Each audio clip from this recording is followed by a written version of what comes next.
வணக்கம். கோவிட் காலகட்டம் மீண்டும் வரப்போகிறதா? இந்தியாவில் மீண்டும் ஒரு முறை லாக்டவுனை போடப் போறார்களா? மீண்டும் மக்கள் உயிர்களை இழக்கப் போறார்களா? எதற்காக இந்த எச்சரிக்கை? இந்த எச்சரிக்கையை நான் கொடுக்கவில்லை.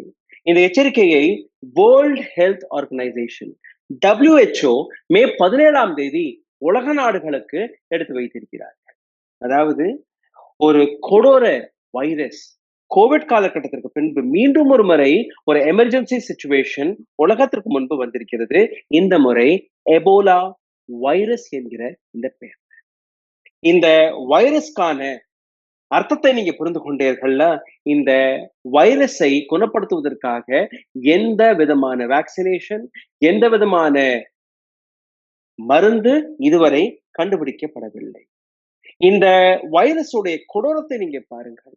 இன்னும் இந்தியாவில் இது வரவில்லை என்றால் கூட ஒட்டுமொத்த உலகத்திற்கு ஒரு வார்னிங்கை கொடுத்திருக்கிறார்கள். அந்த அளவில் இந்த வைரஸ் பரவிக் கொண்டிருக்கிறது. இந்த புதுவிதமான வைரஸுடைய வேரியன்ட் பாண்டி போகியோ என்கிற இந்த வைரஸ், இதற்கான எந்த விதமான வேக்சினேஷன் இதுவரை கண்டுபிடிக்கப்படவில்லை. WHO-வின் முறைப்படி 600க்கும் மேற்பட்ட சஸ்பெக்டட் கேசஸ் இதுவரை உலக நாடுகளில் வந்திருக்கிறது. அதிலிருந்து 139 நபர்கள் இறந்து விட்டார்கள். அதாவது 6 அமெரிக்கர்களில் ஒரு நபரை எமர்ஜென்சியாக ஜெர்மனிக்கும் அந்த ட்ரீட்மெண்ட்டுக்காக அனுப்பியிருக்கிறார்கள். இந்த வைரஸுடைய அந்த நிலையை நீங்க பார்த்தீர்கள்னா 25ல இருந்து 40% 100 பேர்ல 25ல இருந்து 40% வரை மக்கள் உயிரிழந்து கொண்டிருக்கிறார். An American doctor is among the newest cases. ஒரு அமெரிக்காவுடைய டாக்டர் உட்பட இந்த எபோலா வைரஸ் வழியாக பாதிக்கப்பட்டிருக்கிறார். Ebola luckily circulating in DRC of 2 months. 2 மாதத்திற்குள் இந்த ஒட்டுமொத்த வைரஸ் ஒரு மிகப்பெரிய பூதமான ஒரு ரூபத்தை எடுத்திருக்கிறது. அந்த விஷயத்தை மிக ஆழமாக உங்களுக்காக நாங்க திரட்டி கொண்டு வந்திருக்கிறோம். அதனால் இந்த வீடியோவை கடைசி வரை பாருங்கள். வரும் எந்த அளவில் இந்த வைரஸை அன்கண்ட்ரோலபிளாக மாற்றியதற்கான காரணம் ஒரு விதத்தில் டொனால்ட் ட்ரம்ப் உட்பட பல நபர்கள், முக்கியமாக டொனால்ட் ட்ரம்ப், எலான் மஸ்க், இது போன்ற நபர்கள். அதை பற்றி மிகவும் ஆழமாக நான் உங்களுக்கு எடுத்து காட்டுவேன். அதற்கு முன்பு ஒரு சிறிய கோரிக்கை, உங்களுடைய சேனலை தொடர்ந்து முடக்கக்கூடிய வேலையை பார்த்து வருகிறார்கள். காரணம், நாங்க காட்டக்கூடிய இது போன்ற உண்மைகள் உங்களிடம் வந்து சேரக்கூடாது. இதுல இருந்து மீட்டெடுப்பதற்காக உங்களுடைய உதவி தேவைப்படுகிறது. நீங்க செய்ய வேண்டிய ஒரு சில சாதாரண விஷயங்கள்: லைக், ஷேர், சப்ஸ்கிரைப் பட்டனை தட்ட மறக்காதீர்கள். உங்களுடைய கேள்விகளை, கருத்துக்களை கீழே கமெண்ட் பாக்ஸில் எழுதிவிடுங்கள். இதை தாண்டி பொருளாதார ரீதியாக எங்களை சப்போர்ட் செய்ய நினைக்கக்கூடிய நபர்கள் அருகில் இருக்கக்கூடிய QR கோடை பயன்படுத்தி உங்களால் முடிந்த உதவியை நீங்க தெரிவிக்கலாம். உடல் வலிமையை உறுதி செய்யும் சிலாஜித், கவனத்தை மேம்படுத்தும் அஸ்வகந்தா மற்றும் உயிர் சக்தியை பெருக செய்யும் சஃபேடு முஸ்லி போன்ற இமயமலையின் உணவுப் பொருட்களை கொண்டு வந்து மிஸ்டர் பர்ஃபெக்ட் உருவாக்கப்பட்டுள்ளது. உங்கள் முழு குடும்பத்தின் ஆரோக்கியத்தை மா நேச்சுரல்ஸ் மூலம் உறுதி செய்திருங்கள். 100% இயற்கையான மூலிகை பொருட்கள் மூலம் உருவாக்கப்பட்ட மிஸ்டர் பர்ஃபெக்ட் மற்றும் மிஸ் பர்ஃபெக்ட் தலைமுறையாக குடும்பங்களின் உடல் வலிமை, மன வலிமை மற்றும் மகிழ்ச்சியை பெருக செய்கிறது. உங்கள் மகிழ்ச்சியான பயணத்தை துவங்க www.manaturals.com என்ற இணையதளத்தை பார்வையிடவும் அல்லது வாட்ஸ்அப் எண்ணிலும் தொடர்பு கொள்ளலாம்.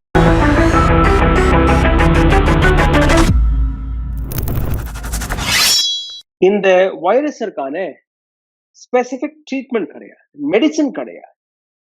அப்போ இந்த வைரஸிற்கான இந்த குளோபல் ஹெல்த் எமர்ஜென்சி, இதற்கான அவசியம் எப்படி ஏற்பட்டது நீங்க பார்த்தீர்கள்ல. ஜனவரி 30ஆம் தேதி 2020ஆம் ஆண்டு இதே போன்ற ஒரு மெடிக்கல் எமர்ஜென்சி கோவிட் காலகட்டத்தில் கொடுத்தார்கள். அதற்கு பின்பு 6 ஆண்டுகளுக்கு பின்பு இந்த வைரஸை பற்றி பேசுகிறார்கள். கொரோனா வைரஸுடைய தீவிரத்தை நீங்க பார்த்தீர்கள்ல. இந்திய பாராளுமன்றத்தில் கைத்தட்டி சிரித்த நபர்கள் டிசம்பர் மாதம் ராகுல் காந்தி இதே கொரோனாவை பற்றி பேசிய போது ஒட்டுமொத்த பிஜேபியினர்கள் காமெடி செய்தார்கள், அவரை இழிவுபடுத்தினார்கள். மார்ச் மாதம் 11ஆம் தேதிக்குள் இது ஒரு குளோபல் பேண்டமிக்காக மாறிவிட்டது. இன்னைக்கும் அதே போன்ற ஒரு சிச்சுவேஷன் வருவதற்கான பல்வேறு வாய்ப்புகள் இருப்பதாக அவர்கள் கூறுகிறார்கள். எபோலா ஒரு கண்ட்ரோல்ட் என்விரான்மெண்டில் தான் இருக்கும் என்று பல்வேறு நபர்கள் நினைக்கலாம். ஆனால் முதல் முறையாக இந்த எபோலாவை கண்ட்ரோல்ட் என்விரான்மெண்டை தாண்டி இந்த எபோலா வைரஸ் பல நாடுகளில் பரவியுள்ளதை நீங்க பார்க்கிறீர்கள். எபோலா வைரஸ் காங்கோ ஃபாரஸ்ட்ல இருந்து கிளம்பி நார்த் கிவு மற்றும் இட்டூரி வரை இது பரவியுள்ளது. அந்த மேப்பை நீங்க பார்க்கிறீர்கள். காங்கோ மற்றும் காங்கோ உகாண்டாவுடைய தலைநகரம். இந்த இடத்திலிருந்து கிளம்பி நார்த் அமெரிக்கா பக்கம் இந்த வைரஸ் போய் வருவதாக கூறுகிறார்கள். இந்த அவுட் பிரேக்கிற்கான அந்த அர்த்தம் என்ன, இதையும் நீங்க பார்க்க வேண்டும். மே 18ஆம் தேதி US, America, Congo, Sudan, Uganda இந்த 3 நாடுகளுக்கு சென்று வந்த நபர்கள் 21 நாட்களுக்குள்ள நீங்க போயிட்டு வந்தீர்கள், அவர்களுக்கு அமெரிக்காவில் என்ட்ரி கிடையாது என்று கூறியிருக்கிறார்கள். இந்த ஒட்டுமொத்த வைரஸை பற்றி நீங்க பார்த்தீர்கள்னா, ஒரு சில நாட்களுக்கு முன்பு ஹென்டா வைரஸ் என்கிற இன்னொரு வைரஸும் இதே போன்று வந்தது. ஆனால் ஹென்டா வைரஸிற்கும் எபோலா வைரஸிற்கும் இருக்கக்கூடிய அந்த வித்தியாசங்கள் என்ன, அதையும் நீங்க பார்க்க வேண்டும். அமெரிக்கா எபோலா வைரஸை கண்ட்ரோல் செய்வதற்காக இதற்கு முன்னாடியும் பல்வேறு முறை பணத்தை, டெக்னாலஜியை, மருந்துகளை சப்போர்ட் செய்து அந்த விஷயத்தை கண்ட்ரோல் செய்திருக்கிறார்கள். கோவிட் காலகட்டத்தில் நீங்க பார்த்திருக்கலாம், அமெரிக்கா தான் மிகப்பெரிய அளவில் அந்த பேண்டமிக்கிற்கான அந்த மெடிசின்ஸ்களை தயாரிக்கக்கூடிய அந்த விஷயங்களை இவர்கள் பார்த்தார்கள். எபோலா, ஹென்டா வைரஸ் ஆர் கொரோனா, இந்த மூன்றுமே எதற்காக ஹெட்லைன்ஸ் ஆக வெளிவந்தது? WHO எதற்காக இதை எமர்ஜென்சியாக டிக்ளேர் செய்தார்கள்? இதை நீங்க பார்த்தீர்கள்னா உண்மை என்ன, 90% இன்னைக்கும் மக்கள் மெடிக்கல் எமர்ஜென்சிஸிற்கு ப்ரிப்பேர்டாக கிடையாது. They are unprepared. யாருமே இது போன்ற சிச்சுவேஷனுக்கு தயாராக இல்லை. இதுதான் உண்மை. முதல் சஸ்பெக்டட் கேஸ் 59 வயதான ஒரு ஹெல்த் ஒர்க்கர், மருத்துவமனையில் வேலை பார்க்கக்கூடிய நபருக்கு வந்திருக்கிறது. 24ஆம் தேதி ஏப்ரல் மாதம். 27ஆம் தேதி இந்த நபர் மறைந்து விட, அந்த அளவுல இந்த வைரஸ் ஒரு தீவிரமான, ஒரு மிக கொடூரமான வைரஸாக இருக்கிறது. இந்த இடத்துல நீங்க பார்த்தீங்கன்னா 5ஆம் தேதி மே மாதம், ஏப்ரல் மாதம் 27ஆம் தேதி ஒரு நபர் இறக்கிறார். 5ஆம் தேதி மே மாதம் WHO இந்த விஷயத்தை பற்றி தெளிவும் படுத்துகிறார்கள். அடுத்த 2 வாரங்கள் வரை இந்த வைரஸ் கொஞ்சம் கொஞ்சமாக பரவி வந்து கொண்டிருக்கிறது. ஆனால் எந்த விதமான செக்கும் செய்யவில்லை. இந்த காலகட்டத்தில், இந்த தருணத்தில் 50க்கும் மேற்பட்ட நபர்கள் உயிரிழந்து விட்டார்கள். இந்த வைரஸ் எந்த அளவில் ஸ்ப்ரெட் ஆனது நீங்க பார்த்தீர்கள்னா, மே 5ஆம் தேதி WHO இதற்கான அலர்ட்டை கொடுக்கிறது. மே 14ஆம் தேதி பிளட் சாம்பிள்ஸ் ரபாம்பரா கன்ஃபார்ம் செய்யப்படுகிறது. இது ஒரு ஸ்ட்ரெயின் எபோலா. பொண்டோகியோ என்கிற இந்த வேரியன்ட்கான எந்த விதமான மெடிசனும் கிடையாது என்றும் கூறிவிட்டார்கள். இந்த வைரஸிற்கான தீவிரம் 25லிருந்து 40% மக்கள் தன்னுடைய உயிரை இழந்து விடுவார்கள். கம்பாலா, உகாண்டாவுடைய கேபிட்டல், அங்கேயும் இந்த வைரஸ் வந்து விட்டதாக கூறியிருக்கிறார்கள். WHO இந்த இடத்தில் 2 கன்ஃபர்ம்டு கேசஸ்களை கண்டுபிடித்திருக்கிறது. இதை தாண்டி நீங்க பார்த்தீர்கள்னா யுகாண்டா, காங்கோ இது போன்ற இடங்கள்ல டிராவல் செய்து வந்த நபர்களை அங்கங்க பேன் செய்து வருகிறார்கள். இந்த இடத்துடைய பாப்புலேஷன் நீங்க பார்த்தீர்கள்னா சிறிய இடம், ஆனால் அந்த இடத்தில் வசிக்கக்கூடிய நபர்களுடைய எண்ணிக்கை 40 லட்சம். கம்பாலா 40 லட்சம் நபர்கள் அந்த இடத்துல இருந்து, பல பேர் அங்கிருந்து வரப்போகக்கூடிய அந்த இடத்தில் பார்க்கிறார்கள். அதனால் இந்த வைரஸ் பல இடங்களுக்கு பரவ வாய்ப்புகள் இருப்பதாக கூறியிருக்கிறார்கள். இதை தாண்டி நீங்க பார்த்தீர்கள்னா பொண்டோடியா எபோலா வைரஸ் 2லிருந்து 21 நாட்கள் பிடிக்குமாம் இந்த வைரஸ் வெளிவருவதற்காக. அதாவது நீங்க இந்த வைரஸை பற்றி தெரிஞ்சு கொள்வதற்கு இத்தனை நாட்கள் பிடிக்கும். இதுல என்னென்ன அறிகுறிகள்? ஃபீவர், மசில் பெயின் இருக்கும், தலைவலி இருக்கும், இது போன்ற விஷயங்கள். அதே நேரத்தில் நீங்க பார்த்தீர்கள்னா இந்த வைரஸ் பரவும் போது உங்களுடைய கம்ஸ்ல இருந்து ரத்தம் கசியும், கண்கள்ல இருந்து ரத்தம் கசியும், மூக்குல இருந்து ரத்தம் கசியும். இன்டர்னல் ஆர்கன் கிராஜுவலி ஃபெயில் ஆகும். ஃபைனலி உங்களுடைய உடல் கொலாப்ஸ் ஆகிவிடும், நீங்க மறைந்து. இது வந்து எபோலாவுடைய தீவிரம். இபோலா அண்ட் ஹென்டா வைரஸ், இந்த 2 வைரஸஸ்களுமே சமீப காலமாக ஹெட்லைன்ஸ் ஆகிறது. அப்போ இபோலா மற்றும் ஆன்டா வைரஸ் இந்த 2க்குமே இருக்கக்கூடிய வித்தியாசங்கள் என்ன, அதை நீங்க பார்க்க வேண்டும். அதாவது ஹென்டா வைரஸை பொறுத்த வரையில் இதை நீங்க கண்ட்ரோல் செய்யலாம். எபோலா வைரஸை நீங்க அவ்வளவு சீக்கிரம் கட்டுப்படுத்த முடியாது. வெஸ்ட் அமெரிக்கா அவுட் பிரேக் 2014ஆம் ஆண்டு, 2016ஆம் ஆண்டு இதே எபோலாவிற்கான ஒரு வைரஸ் நடந்தது. அப்போ 881 ஹெல்த் ஒர்க்கர்ஸ் இதில் பாதிக்கப்பட்டார்கள். ஹெல்த் ஒர்க்கர்ஸ்னா மருத்துவமனைகளில் வேலை பார்க்கக்கூடிய நபர்கள். அதிலிருந்து 513 நபர்கள் உயிரிழந்தார்கள். 58% இதுல உயிரிழப்பு நடந்தது. ஹேண்டாவைரஸை பொறுத்தவரையில் நீங்க பார்த்தீர்கள்னா இது it spreads mainly through rodent like rats and mice. எலி, பெருச்சாளி இந்த வழியாக இந்த வைரஸ் பரவும் என்று கூறியிருக்கிறார்கள்.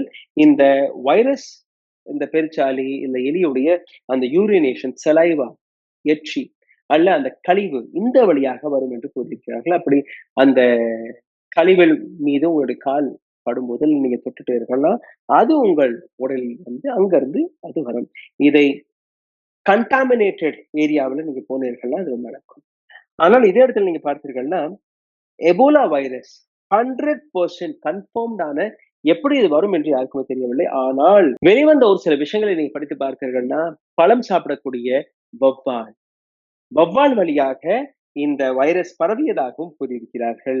எபோலா வைரஸை பொறுத்தவரையில் fruit bats are the most likely nature. இது கன்ஃபார்ம் கிடையாது, ஆனால் அந்த வழியாக வரும் என்று கூறுகிறார்கள்.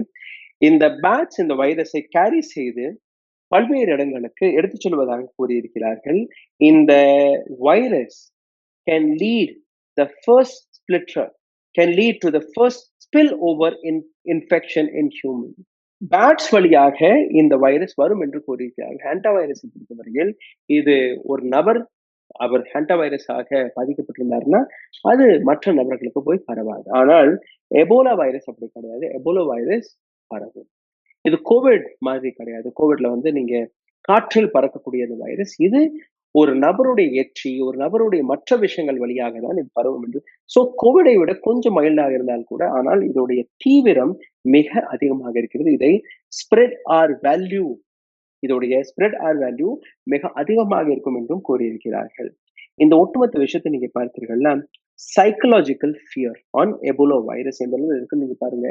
இந்த வைரஸை பற்றி 1976ஆம் ஆண்டிலிருந்து படம், புத்தகங்கள், ஆர்டிகல்ஸ் இது போன்ற பல்வேறு விஷயங்கள் வழியாக இதை மக்கள் படித்துக் கொண்டே இருக்கிறார்கள். இந்த வைரஸிற்கான 4 வேரியன்ட்ஸ் இதுவரை வந்திருக்கிறது. 5வது வேரியன்ட் ஜைரே, சுடான், போண்டி போகியோ மற்றும் டை ஃபாரஸ்ட். இந்த 4 விதமான வைரஸ், அதுல ஒரு வைரஸ் மீண்டும் ஒரு வரை கிளம்பி இருக்கிறது. நீங்க பார்த்தீர்கள்னா 1976ஆம் ஆண்டு 88% மக்கள் இந்த வைரஸ் வழியாக உயிரிழந்தார்கள். 318 நபர்கள் பாதிக்கப்பட்டு அதுல இருந்து 280 நபர்கள் உயிரிழந்ததாக ஒரு தகவல் இருக்கிறது. ஜைரே வேரியன்ட் வைரஸ் வழியாக காங்கோவில் 315 கேசஸ் வந்தது. அதுல இருந்து 254 நபர்கள் உயிரிழந்தார்கள். இதே போண்டிபோகியோ வேரியன்ட் வைரஸ் 2007ஆம் ஆண்டு வெளிவந்தது. இதுல 131 நபர்கள் பாதிக்கப்பட்டார்கள். அதிலிருந்து 42 நபர்கள் உயிரிழந்தார்கள். 2012ஆம் ஆண்டு 13 நபர்கள் 38 நபர்கள் பாதிக்கப்பட்டதில் வந்து 13 நபர்கள் உயிரிழந்தார்கள். 2014-16ஆம் ஆண்டு நீங்க பார்த்தீர்கள்னா இந்த வைரஸ் ஒரு தீவிரமான விஷயத்தை கை தொட்டது. 28ல இருந்து 30,000 கேசஸ் நைஜீரியா, ஜினியா, சீரியா லோனே மற்றும் லைபீரியா இந்த இடங்கள் இது பாதிக்கப்பட்டது. இதுல வந்து 11,000 நபர்கள் மக்கள் உயிரிழந்ததாக ஒரு தகவல். 2018ஆம் ஆண்டுல இருந்து 2020ஆம் ஆண்டு வரை மீண்டும் ஒரு முறை ஜைரே வேரியன்ட், எபோலாவுடைய ஜைரண்ட் வேரியன்ட் வெளிவந்தது. இதுல 3,600 நபர்கள் பாதிக்கப்பட்டார்கள். அதுல இருந்து 2,300 நபர்கள் உயிரிழந்தார்கள். இப்போ வெளிவந்த இந்த வேரியன்ட் போண்டோ போகியோ வேரியன்ட். இந்த வேரியண்டை பற்றி நான் ஏற்கனவே குறிப்பிட்டேன், எந்த விதமான மெடிசன் இதுவரை கிடையாது என்று. மார்ச் 23 எப்படி இந்த இடத்தில் இதை கட்டுப்படுத்த முடியவில்லை என்கிற அந்த ஃபெயிலியருக்கான காரணம் காங்கோவை சுற்றி இருக்கக்கூடிய பல்வேறு மிலிட்டன்ட் குரூப்ஸ், அங்க இருக்கக்கூடிய பெட்ரோல், டீசல் மற்ற வளங்களை சுரண்டுவதற்காக அங்க பல அமைப்புகள் வேலை பார்த்து வருகிறது. அதுல ஒரு அமைப்பின் பெயர் M23 அல்ல மார்ச் 23. இதோடைய லிங்க் ISIS உடன் இருக்கிறது. அதாவது நேரடியாக மக்கள் மருத்துவமனைக்கெல்லாம் போக மாட்டார்கள். ADF அலைட் டெமோக்ராட்டிக் ஃபோர்ஸும் அங்க வேலை பார்க்கிறது. இந்த அமைப்புகள் அங்க இருக்கக்கூடிய மக்களை கண்ட்ரோலில் வைத்ததாக கூறியிருக்கிறார். இதுக்கு முன்னாடி அமெரிக்கா தொடக்கத்திலே கூறியபடி எப்படி டொனால்ட் ட்ரம்ப் அண்ட் எலான் மஸ்கும் இந்த வைரஸ் வளர்ந்ததுக்கான காரணம் என்று நான் எதற்காக கூறினேன். US spent close to 2 million west அமெரிக்காவில் இது போன்ற எபிடமிக் பரவக்கூடாது என்கிற விஷயத்தை கண்ட்ரோல் செய்வதற்காக அமெரிக்கா $2 பில்லியன் செலவு செய்தது பிட்வீன் 2014 and 16. 2018 to 20 நீங்க பார்த்தீர்கள்னா $1 பில்லியன் எபோலா வைரஸை கண்ட்ரோல் செய்வதற்காக அமெரிக்கா ஸ்பெண்ட் செய்தது. எதற்காக? அமெரிக்காவில் இந்த வைரஸ் பரவக்கூடாது என்கிற அந்த விஷயத்தை வைத்து prevention is better then cure என்கிற விஷயத்தை அமெரிக்கா முன்வைத்து பணத்தை, டெக்னிக்கல் எக்ஸ்பர்டீஸை, ப்ரொடெக்டிவ் கியர்ஸ், இது போன்ற பல்வேறு விஷயங்களை வைத்து அமெரிக்கன் ஏஜென்சிஸ், இன்டர்நேஷனல் டெவலப்மெண்ட் மற்றும் CDC, central for disease and control, இது போன்ற அமைப்புகள், இது போன்ற ஏழை நாடுகளில் வேலை பார்ப்பது வழக்கமாக இருந்தது. ஆனால் 2025-26 ஆண்டு டொனால்ட் ட்ரம்ப் வந்த உடனேயே, முக்கியமாக 2025 ஆண்டு டொனால்ட் ட்ரம்ப் அட்மினிஸ்ட்ரேஷன் அவர்கள் முதல் கை வைத்த வேலை USAID, உலகத்தில் இருக்கக்கூடிய ஒரு மிக பெரிய ஹியூமானிட்டேரியன் டோனர், இது போன்ற ஏழை நாடுகளுக்கு உதவக்கூடிய இந்த டோனர், அதை ஃபர்ஸ்ட் தடுத்து நிறுத்தி மார்ச் மாதம் வருவதற்குள் 80% USAID ஒட்டுமொத்த உலகத்திலிருந்து சஸ்பெண்ட் செய்யப்பட்டது.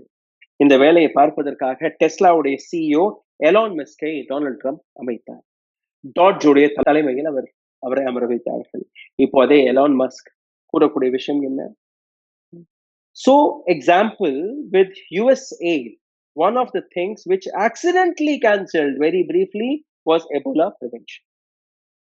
ஆக்சிடென்டாக இந்த ஃபண்டை நான் கேன்சல் செய்து விட்டேன் என்று எலான் மஸ்க் கூறி வருகிறார். அதாவது எந்த விஷயத்தை பிரிவென்ட் செய்திருக்க வேண்டுமோ, எந்த விஷயத்திற்காக பணத்தை உண்மையிலே செலவு செய்திருக்க வேண்டுமோ, அதை டொனால்ட் ட்ரம்ப், எலான் மஸ்க் போன்றவர்கள் தடுத்து நிறுத்தியிருக்கிறார்கள். University of Minnesota, violent conflicts have increased in America since suspension of USAID. USAID உடைய இந்த சஸ்பென்ஷனுக்கு பின்பு அதனுடைய பல அமைப்புகள், பல இளைஞர்களுடைய அமைப்புகளுக்கு இடையே ஒரு மிகப்பெரிய கலவரம் போன்ற சிச்சுவேஷன் வளர தொடங்கிவிட்டது. 7 லட்சத்துக்கும் மேற்பட்ட நபர்கள் இதுவரை இது போன்ற பல்வேறு வைரஸ் வழியாக, பல்வேறு ஹெல்த் ரீசன் வழியாக பாதிக்கப்பட்டிருக்கிறார்கள். இதில் 5 லட்சம் நபர்கள் நேரடியாக குழந்தைகள். and they have lost their life. ஜனவரி 22, 2026 ஆண்டு US official தெளிவாக எடுத்து வைத்த விஷயம் 80-year-old relationship. WHO உடன் இருந்த அந்த 80 ஆண்டுகளுக்கான அந்த தொடர்பை America, Donald Trump president of America cancel செய்து விட்டார். WHO மிஸ்ஹேண்டல்ட் COVID-19 என்கிற ஒரு காரணத்தை காட்டி WHO சைனாவிற்கு ஆதரவாக பேசிக் கொண்டிருக்கிறது, அமெரிக்காவிற்கு பேசவில்லை என்கிற இந்த காரணத்தை காட்டி அவர்கள் இந்த ஃபண்ட்ஸை தடுத்து நிறுத்தக்கூடிய வேலையை பார்த்திருக்கிறார்கள். டொனால்ட் ட்ரம்ப் சும்மா இருப்பாரா? அவருடைய ஸ்டேட்மெண்ட்டும் நீங்க கேளுங்கள்.